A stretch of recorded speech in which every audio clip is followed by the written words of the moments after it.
Pemirsa, mantan Kepala Staf TNI Angkatan Darat Jenderal TNI Purnawirawan Pramono Edi Wibowo merupakan salah satu peserta konvensi calon presiden Partai Demokrat.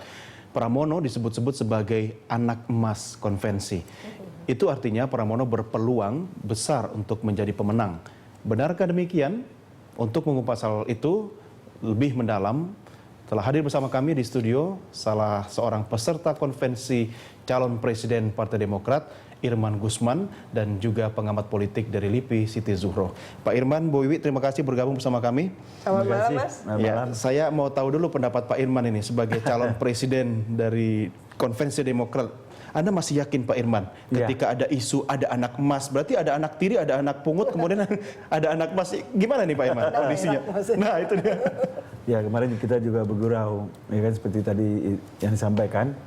Kalau ada anak emas, tentu ada anak platinum juga dong. Iya, iya. Nah, jadi artinya kalau Pak Pramono anak emas, Anda bisa jadi anak platinum. Kira-kira begitulah gurauannya kan. Jadi sesungguhnya kan tidak sejauh itu persis ya. Kalau kita lihat kenapa konvensi ini dilakukan ya. SBY sebagai seorang presiden atau kepala negara, seorang tokoh besar ya, yang telah membawa bangsa ini seperti yang ada sekarang ya. Di tengah kondisi perpartaian yang kita lihat, beliau punya ide yang menurut saya sangat cemerlang ya. Cemerlangnya melakukan konvensi yang tidak biasa-biasanya dipraktekkan di negara lain seperti mana konvensi dilakukan. Artinya juga mengundang di luar kader yang ada. Ini menurut saya tidak pernah ada. Artinya beliau memahami betul ya, negara Indonesia yang masih demokrasinya baru, belum semua orang yang bergabung dalam partai. Beda kalau di Amerika kan. Ini bagian dari pembelajaran demokrasi juga, Pak. Ya, yang saya lihat di sini artinya beliau membuat terobosan untuk melakukan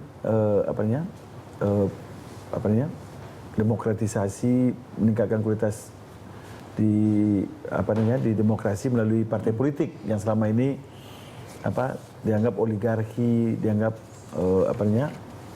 elit gitu ya, sentralistik. Nah, Pak Irman, maksud saya itu tentu kan ini pertaruhan. Iya, ini pertaruhan. Nah, pertaruhan buat beliau. Nah, kemudian beliau membentuk komite konvensi yang notabene dari 17 itu sebagian besar orang-orang yang punya reputasi baik. Nah, ini mengindikasikan ya bahwa ini betul-betul serius gitu. Walaupun dengan berbagai macam quote and quote masih ada pandangan masyarakat. Oke, ini terkait dengan istilah anak emas atau anak platinum tadi, ini kita ngomongin orang kan, biar lebih jauh kita lihat dulu grafik yang berikut ini. Saya yakin juga Pak Irman, Bobi sudah tahu mengenai sosok Jenderal Pramono Edi Wibowo saat ini sebagai anggota Dewan Pembina Partai Demokrat.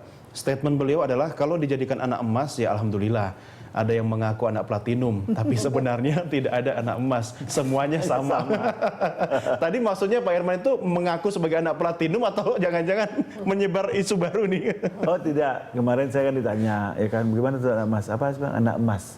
Saya spontan aja kan ada juga selain emas ada platinum, ada perak gitu ya. Untuk guyon saja sebenarnya. Artinya saya sama dengan Mas Edi itu. Bahasa terima. Anak emas konvensi Demokrat, topik dialog kita kali ini. Pak Irman, Bu Wiwi, sebelum melanjutkan dialog, ini kita tadi terakhir bicara tentang kedekatan calon dengan SBY ya.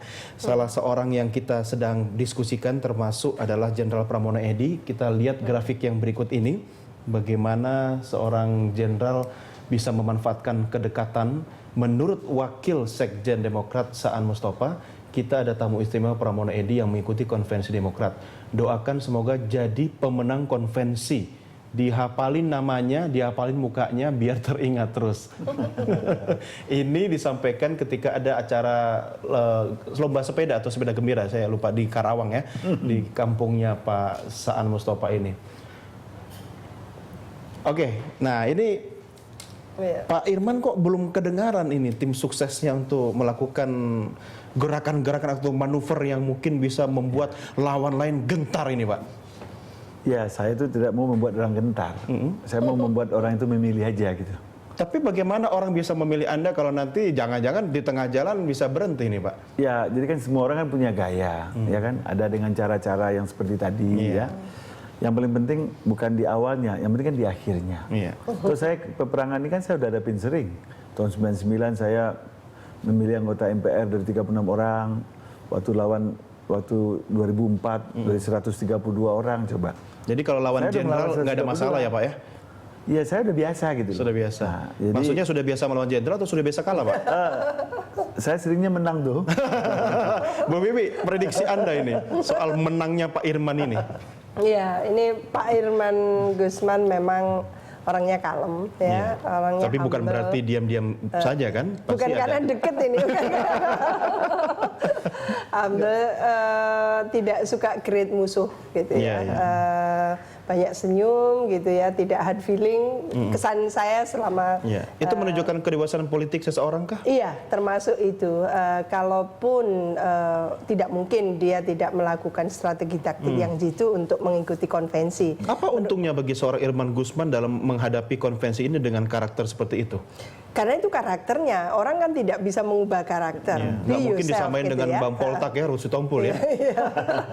Tapi saya yakin bahwa Pak Irman ini sudah siap lah dengan Bolo Kurowonya untuk katakan itu nantinya melakukan Pasukan tim sukses. Tapi Iya, Anda bukan iya. termasuk Bolo Kurowonya Pak Tidak, Irman kan? tidak. Nah, kalau Tidak begitu boleh, PNS. kalau gitu Bu Wiwi bagaimana Anda bisa mapping? Sekarang kita skupnya dua aja deh. Pak Irman Iya. kebetulan ada di sebelah kita, kemudian Jenderal Pramono Edi. Kalau rivalitas keduanya ini semakin kencang dan akan mengerucut, masihkah kita yakin pada istilah anak emas tadi yang sebenarnya konvensi ini hanya untuk memuluskan seorang Jenderal Pramono Edi saja? Iya, jadi kalau anak emas itu mungkin karena kedekatan. Kedekatan dia adalah inner circle ya, di family sudah dekat dan sebagainya. Kemungkinan dibilang anak emas itu kemungkinan penggunaan mesin partai lebih banyak untuk mungkin lebih banyak dan intensitasnya lebih sering Iya, untuk Pak itu sudah Pramono terjadi. Edi. Iya, 3 tidak kali tertutup melakukan kemungkinan. aktivitas termasuk Apalagi ke Karawang, yang bersangkutan adalah anggota Dewan Kehormatan Iya, gitu ya. ipar lagi. Iya, itu pasti sudah. Jadi sekaligus dia itu sudah anggota Dewan Kehormatan. Jadi dia bisa langsung merge dengan mesin partai itu turun, punya alasan seperti itu. Tapi seorang raja misalnya memiliki banyak anak emas, tapi kan yang dipilih untuk menggantikan menjadi raja adalah Pasti pangeran satu. nanti, Iya, cuma iya. satu. Iya. Apakah Anda melihat Bu Wiwi, sudah ada pangeran nanti yang akan dipinang? Dalam politik itu pasti ada partisanship ya. Jadi dalam politik itu naif kalau kita mengatakan tidak ada agenda, tidak ada target, tidak ada tujuan, itu naif kita. Pasti ada. Konvensi ini dilakukan tidak lain tidak bukan memang untuk merekrut calon pemimpin versi Partai Demokrat. Perkara Partai Demokrat mengikut sertakan sosok-sosok tokoh seperti Pak Irman Gusman itu lain cerita. Tapi pastinya ada nawaitu yang kuat kental dari seorang Pak SBY dalam hal ini untuk juga meloloskan tokohnya. Itu pasti. Iya. Kita Mungkin tidak Pak boleh SBY juga naif nggak gitu. mau kecelek lagi seperti kejadian Di Kongres gitu ya. Di Kongres. Artinya beliau Iya. termasuk orang yang dapat restu. Perkara nanti jadi atau tidak itu urusan Iya, belakang ya. Tapi kali ini beda antara kongres dengan konvensi.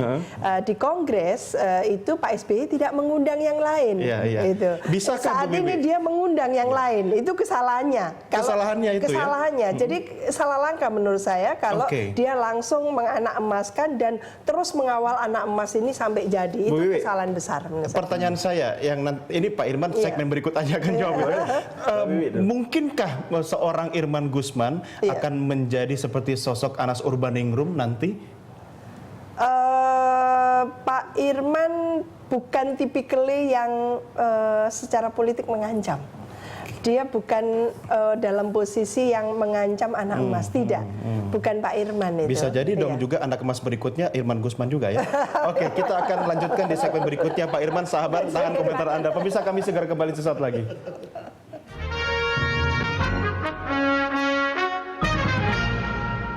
UPH merupakan universitas yang mengutamakan sistem pendidikan holistik, sehingga tiap mahasiswa punya kesempatan untuk mengembangkan diri secara intelektual, sosial, dan spiritual. Salah satu hal yang paling saya sukai adalah Perpustakaan Johannes Untoro. Perpustakaan ini memiliki sarana lengkap dan menunjang kegiatan studi saya. Saya juga aktif di organisasi kemahasiswaan dan masuk dalam 20 besar Miss UPH Scholar. Dan sebagai penerima beasiswa, saya semakin terpacu untuk mengembangkan diri dan mengharumkan nama UPH.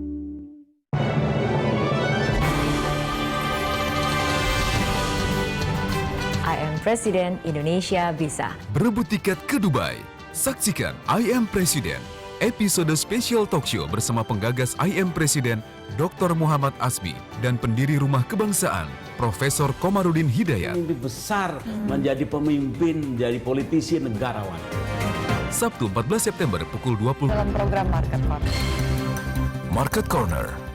Pasar finansial acap kali bergejolak tak terduga. Langkah-langkah konkret pemerintah dalam mengatasi persoalan ekonomi saat ini.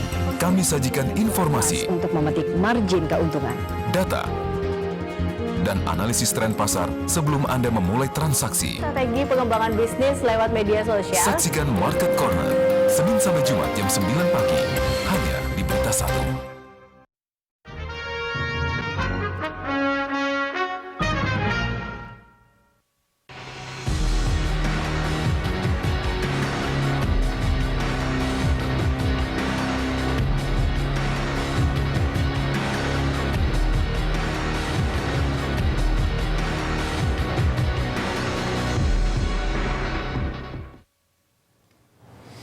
Kita akan melihat siapa-siapa yang bertarung di ring panas konvensi calon presiden Partai Demokrat lewat tayangan grafik berikut ini, pemirsa.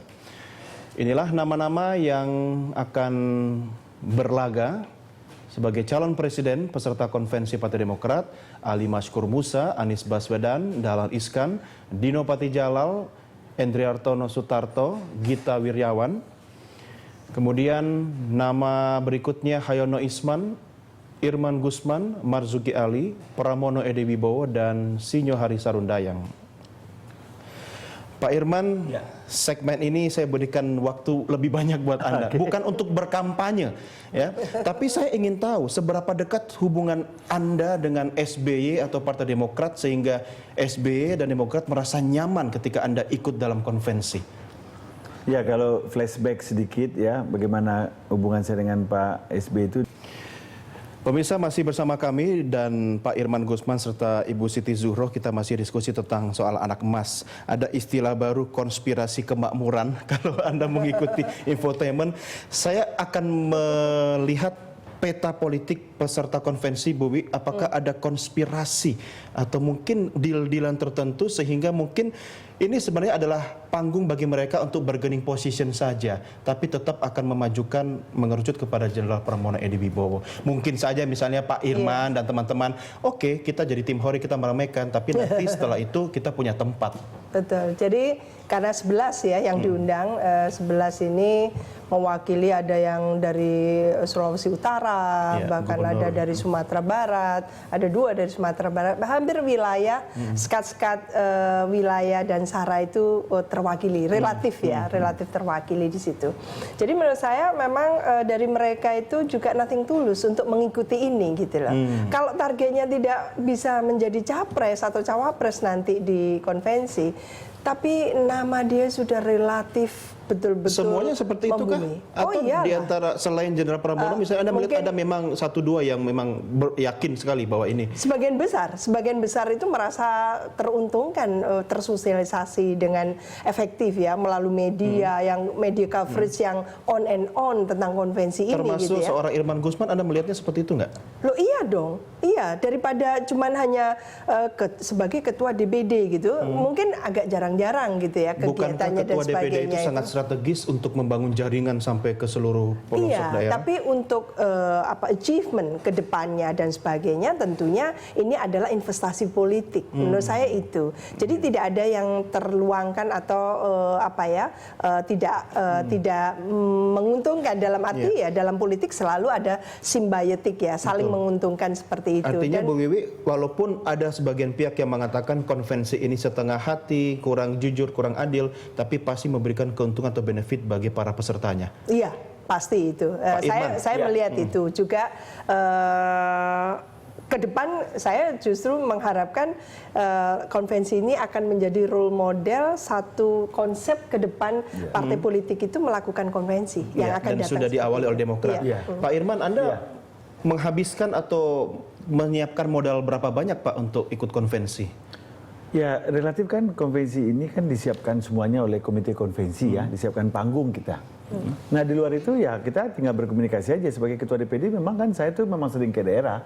Iya, jadi sekaligus dong ya Pak ya? sekaligus juga Pas ke daerah. mengenalkan DPD, berkomunikasi dengan masyarakat dan lain sebagainya ya. Kalau Pak Irman melakukan kunjungan ke daerah dalam kapasitas sebagai ketua DPD, Ya. kemudian sekaligus sosialisasi sebagai capres konvensi, Ya. nggak salah dong kalau Jenderal Pramono juga melakukan hal sama, nebeng di fraksi misalnya. Oh, atau kegiatan nggak ada DPP. masalah kan kalau Pak Pramono ini kan selama ini kan dikenalkan sebagai tentara ya. Nah, beliau kan baru masuk ke dunia politik kan baru. Iya. Tentu beliau harus mengenalkan diri. Jaringannya di militer orang ingin cukup lihat kuat. visi politiknya bagaimana. Nah, kalau saya dulunya sudah aktivis, masuk di MPR, utusan daerah, sudah 15 tahun orang tahu saya ikut melahirkan DPD, ikut Iya. dari bawah kan.